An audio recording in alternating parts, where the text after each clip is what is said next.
Hello बच्चों, let's read this question. Assertion: the junction between a motor neuron and the sarcolemma is called motor end plate. तो यहाँ पर ये assertion correct है.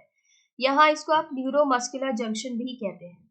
Neuromuscular junction क्या होता है? ये सिनेप्टिक कनेक्शन होता है. Synaptic connection between the terminal end of motor nerve. Terminal end of motor nerve को आप और क्या कह सकते हैं? Axon end bulb.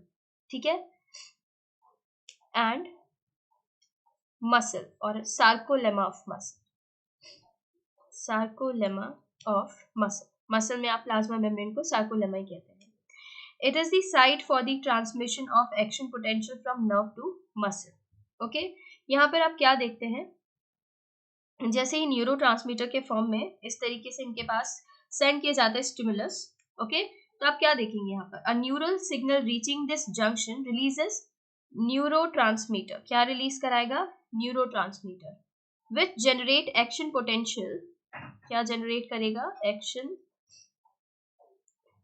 Potential in sarcolemma. ठीक है. और ये स्प्रेड होता है through the muscle fibre and causes the release of calcium ion. फिर आप क्या देखते हैं? कैल्शियम आयन का रिलीज देखते हैं. ठीक है. ये जो कैल्शियम आयन का रिलीज है इनटू दी सार्कोप्लाज्म, ये क्या करेगा? ये कैल्शियम आयन के साथ एफिनिटी रखता है आपका ट्रोपोनिन. तो ये ट्रोपोनिन यहाँ आकर बाइंड करने लगता है. ट्रोपोनिन कहाँ मिल रहा था? ट्रोपोनिन आपको मिल रहा था एक्टिन फिलामेंट पर, और इसके जो एक्टिव साइट होता है उस पर प्रेजेंट था, मास्क कर रहा था एक्टिव साइट को. एक्टिन के एक्टिव साइट को मास्क किए हुए था.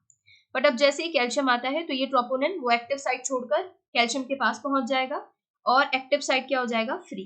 तो अब एक्टिव साइट पर क्या बाइंड कर सकता है? मायोसिन हेड बाइंड कर सकता है. ठीक है. अब देखिए यहाँ क्या दिया है. assertion the junction between motor neuron and sarcolemma is called motor end plate. ये बिल्कुल करेक्ट है. रीजन में दिया है myosin head binds to exposed active sites on actin and form a cross bridge. तो यहाँ पर आप क्या देखते हैं? एटीपी हाइड्रोलिसिस देखते हैं. एटीपी हाइड्रोलिसिस जब होती है तो एनर्जी निकलती है. हाफ एनर्जी यूज होती है क्रॉस ब्रिज फॉर्मेशन में. किसमें होती है?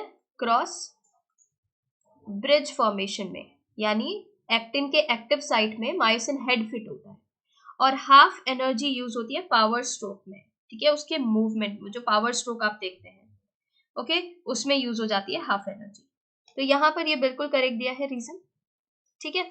Myosin head binds to expose site on actin and form a cross bridge. Assertion और रीजन दोनों करेक्ट है, बट रीजन करेक्टली एक्सप्लेन नहीं कर पा रहे असर्शन को. तो करेक्ट ऑप्शन जो यहाँ पर बन रहा है वो है option 2. Both assertion and reason are true but reason is not a correct explanation of assertion. इसके regarding information new NCERT page number 222 पर गिवन है. Thank you.